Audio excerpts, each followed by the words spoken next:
Imagine waking up one day, feeling like your body has betrayed you. You're no longer the person you once were, and your career, your identity, is suddenly taken away. This is the reality for millions in Britain, and it's a story that needs to be told. Who the F** am I? A powerful question asked by Roni Jones, a former workaholic who now lives with a debilitating neurological condition. Her story is just one of the 2.8 million people off work due to long-term sickness, a number that has skyrocketed in recent years. But here's where it gets controversial. Are these people the malingerers, as some might suggest? Absolutely not. The truth is, health issues are striking the workforce hard, and it's a complex web of factors that are forcing people out of their careers. Let's dive into the data. Since 2015, the number of affected staff aged 16 to 34 has risen by a staggering 77%, with almost half reporting mental health issues. And it's not just the young. Workers aged 50 to 64 have also seen a significant rise in musculoskeletal issues, accounting for a large portion of long-term sickness. Mental health is the biggest culprit, with 28% citing it as their main condition. But it's not just about the numbers, it's the human cost. Mark Rowland, CEO of the Mental Health Foundation, highlights a really big drop-off in young people making the transition to work, which has severe economic and social implications.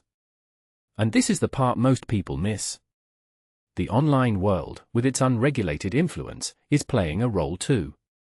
The UK stands out for its high rates of workers often putting in more hours than expected, with little control over their work.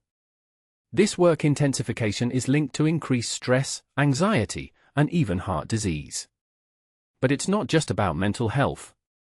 Musculoskeletal conditions are the second most common reason for long-term sickness, affecting mostly those aged 50 to 64. The aging workforce is a significant driver, and with an increasing median age in the UK, this issue is only set to intensify. And what about the role of employers? Claire Menil, CEO of Timewise, asks an important question: are we really looking at the quality of work and its impact on sickness rates?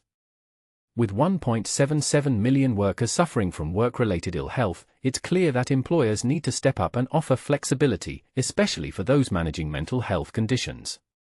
The system as a whole needs reform, says Rowland.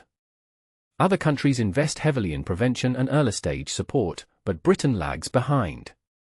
Financial incentives, grants, and government initiatives are needed to encourage employers to invest in ill health prevention and reintegration. The government's plan to embed job advisors in GP surgeries is a step, but it's not enough. We need clear expectations, incentives, and guidance for employers, and a mechanism to enforce these changes. So, what's the solution? Prevention is key. Early interventions for mental illness and musculoskeletal conditions can stop these issues from worsening and help staff feel supported and valued. And this brings us back to Roni Jones and her powerful question. It's time for a change in attitude and a recognition of the human cost of long-term sickness. Britain needs a system that supports and empowers its workforce, not one that leaves them feeling like a malingerers. What are your thoughts?